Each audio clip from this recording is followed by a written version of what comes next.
Alright, time for some fun. Completing the square. Not quite as cool as gleaming the cube, but you know, can't be skating all the time. Anyways, you totally have the skills to do this already. It's just going to look bizarre and foreign unless I help explain it to you. Completing the square goes like this. Let's say I had x squared plus 8x. And I wanted to put a term right here that would make this a perfect square. If you recall earlier, we could recognize this as a perfect square if the number here is half of that squared.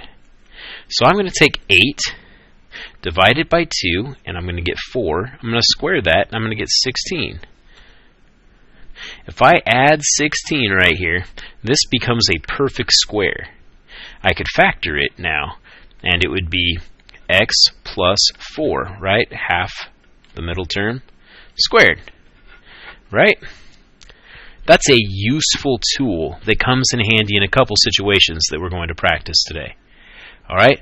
Looking at it, you can't just add 16 out of the blue.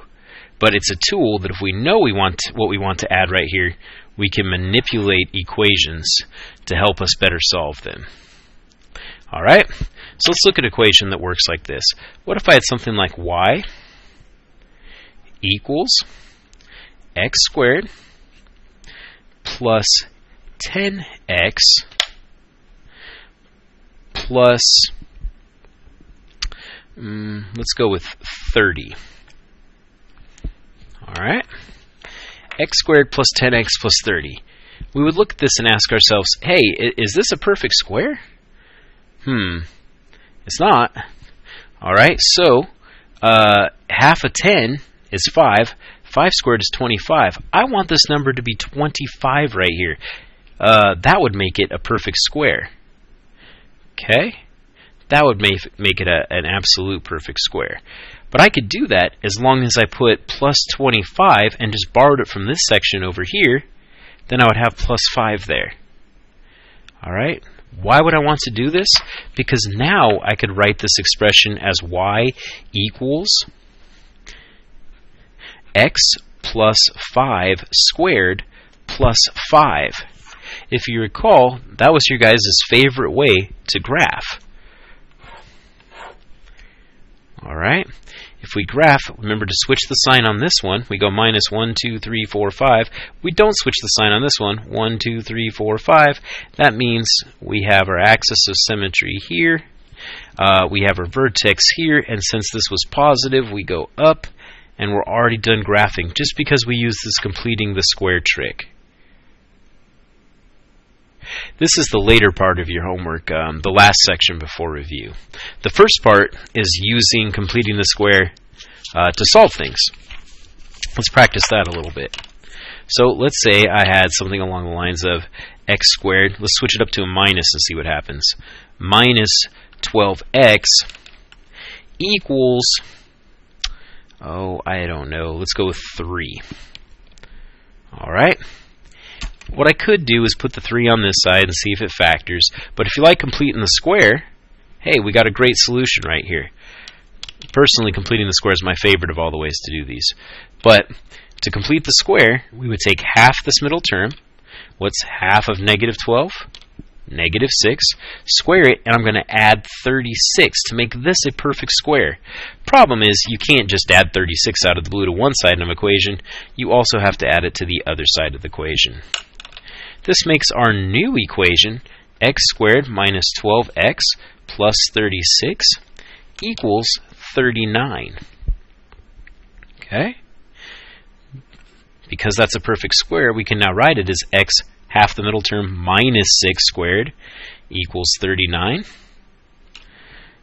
X minus 6 equals, remember when we take the square root of both sides and there's a variable over here, we have to say plus or minus the square root of 39. By adding 6 to both sides, x equals 6 plus or minus the square root of 39.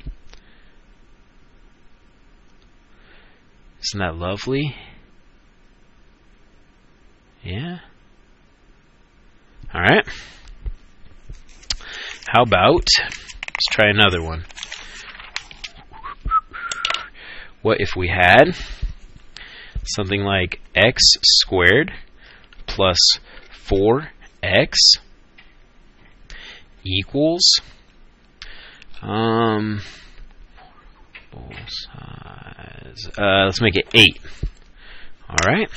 The number that I want to go right here is half the middle term squared. Half of 4 is 2. 2 squared is 4. But I can't just add it to one side. I have to add it to both sides.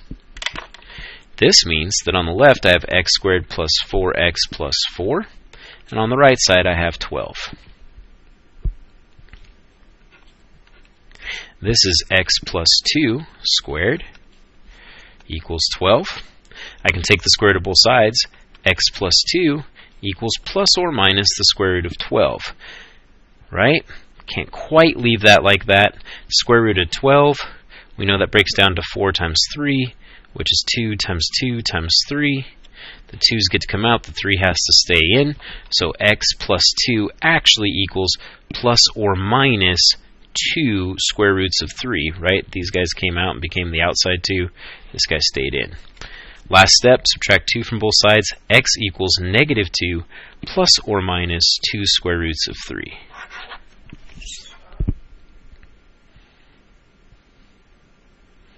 I'm going out on a limb and thinking this almost makes sense to a few of you.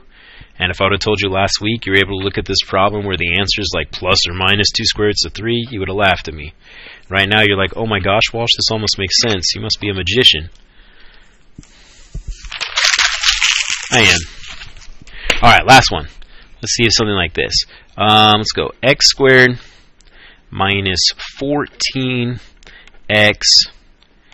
equals, let's do this, plus 100 equals 6. This is a little different because we already have a number right here, and it's not the right number because half of 14 squared surely is not 100. Half of negative 14 is negative 7. Negative 7 squared is 49. This is too big. As a matter of fact, we'd have to subtract 51 from it in order to make that number 49. But if we do it to that side, we have to do it to that side too. Sometimes our equations get set up like that where we have to subtract in order to make it work. If that confuses you, you could have initially subtracted the 100 over here first, then completed the square and added it back. It does the same thing. If I do this subtraction right here on the left, I get x squared minus 14x plus 49. On the left, I get 6, but then I take away 51, and that leaves me with 45 in the negative.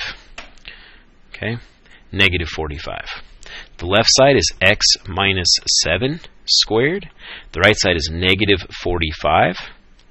When I take the square root of both sides, I get x minus 7 equals plus or minus the square root of negative 45. If we take negative 45 and we break that down, we're going to get 9 times 5. The 5 doesn't break down again. Don't forget about that negative. This becomes 3 times 3. Those come out as a 3. That comes out as an I, and this guy has to stay in. Alright, so x minus 7 equals plus or minus, we got the 3, the I, and the square root of 5. Last step, we're going to add 7 to both sides. X equals 7 plus or minus 3i square roots of 5. Just like that, you're a magician too. Enjoy.